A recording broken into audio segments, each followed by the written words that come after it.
आज ही के दिन गांधी मैदान से, बगल में ही गांधी मैदान है, इसे जेपी ने संपूर्ण क्रांति का आह्वान किया था आज ही के दिन 1974 में।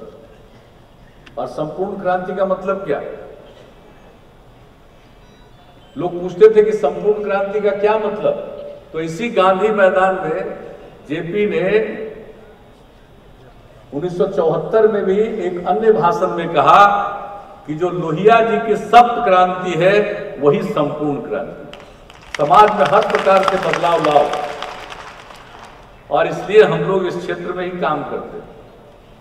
और हम लोगों का गांधी, लोहिया, जयप्रकाश और उनके जो विचार हैं, और बिहार में जो जननायक कर्पूरी ठाकुर जी ने काम करने की कोशिश की, या संविधान के निर्माण में समाज के हर तबके के उत्थान के लिए और जो अंतिम पायदान पर खड़े लोग थे उनके हित की रक्षा करने के लिए जो बाबा साहब भीमराव अंबेडकर ने काम किया, इसके अलावे क्या है इस देश में, जरा बताइए। जो कह गए हैं, जो कर गए हैं लोग, उसके अनुरूप कुछ तो कीजिए, कुछ तो करने की कोशिश कीजिए। अब तो धीरे धीरे माहौल इस प्रकार का पूरे देश का होता चला जा रहा है कि बहुत कम संख्या में युवा अपने बल पर राजनीति में आगे बढ़ रहे हैं, परिवार के बल पर बढ़ रहे हैं।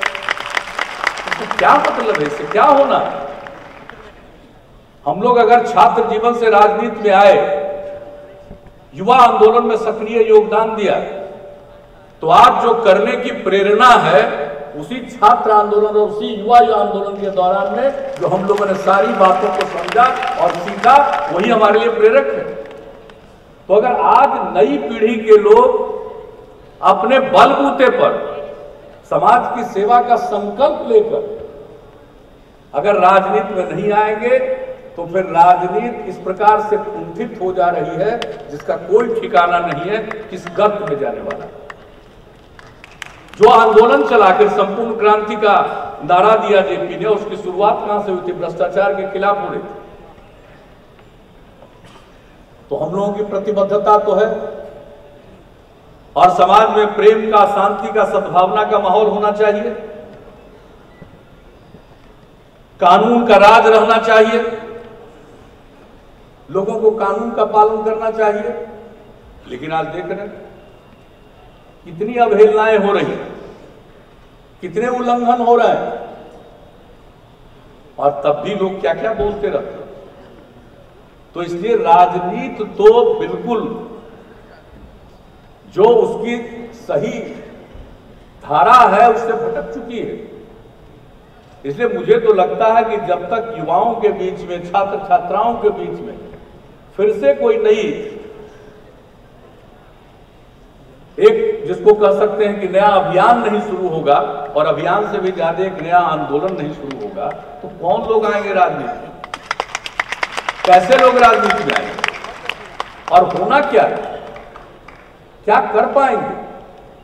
पद की प्राप्ति, और राजनीति में पद की प्राप्ति हो जाए तो एकमात्र मकसद है जन सेवा नहीं, धनार्जन, कैसे संपत्ति अर्जित करे। तो इससे देश का क्या होना?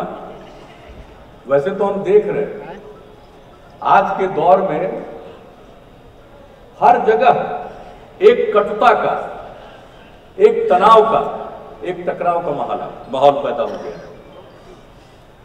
आजकल बहुत लोग निजी बातचीत में, जो लिखने पढ़ने वाले लोग हैं, उसमें से बहुत लोग कहते हैं कि आप काहे नहीं कुछ बोल रहे हैं। हम क्या बोले, किस चीज पर बोले? हमको जो बोलना हम तो बोलते ही रहते हैं, हम तो समाज सुधार के लिए बोलते रहते हैं, हम तो काम की बात करते रहते हैं। लोकतंत्र को मजबूत बनाने की बात करते रहते हैं, और जो लोकतांत्रिक व्यवस्था है, प्रशासनिक व्यवस्था है, उसको और पारदर्शी बनाने में लगे रहते हैं और उसी पर बोलते हैं। आज तो संपूर्ण क्रांति दिवस, विश्व पर्यावरण दिवस, और 2 साल पहले आज ही के दिन हमने बिहार में लोक शिकायत निवारण अधिकार अधिनियम लागू किया। लोगों की अपनी शिकायतों के लिए दफ्तरों के चक्कर काटते रहने पड़ते थे। और हमने अपने अनुभव के आधार पर जो भी जनता के दरबार में मुख्यमंत्री और अन्य कार्यक्रमों के जरिए और जो हमने 2011 में लोक सेवा कानून लागू किया, लोगों को जात का सर्टिफिकेट, आय का सर्टिफिकेट, आवासीय प्रमाण पत्र, इन सब कामों के लिए ब्लॉक, अंचल, सब डिवीजन, जिला का चक्कर लगाना पड़ता था। महीनों एक सर्टिफिकेट प्राप्त करने के लिए कानून बनाकर एक समय सीमा निर्धारित कर दी गई। आज 18 करोड़ से भी ज्यादा सेवाएं लोगों ने प्राप्त की हैं। और आप सोच लीजिए, एक सर्टिफिकेट लेने में भी ज्यादातर लोगों को कुछ ना कुछ पॉकेट से निकाल के देना ही पड़ता था। अगर औसतन मान लीजिए कि एक में 200 रुपया भी देना पड़ता था, तो 18 करोड़ हो गया सेवा।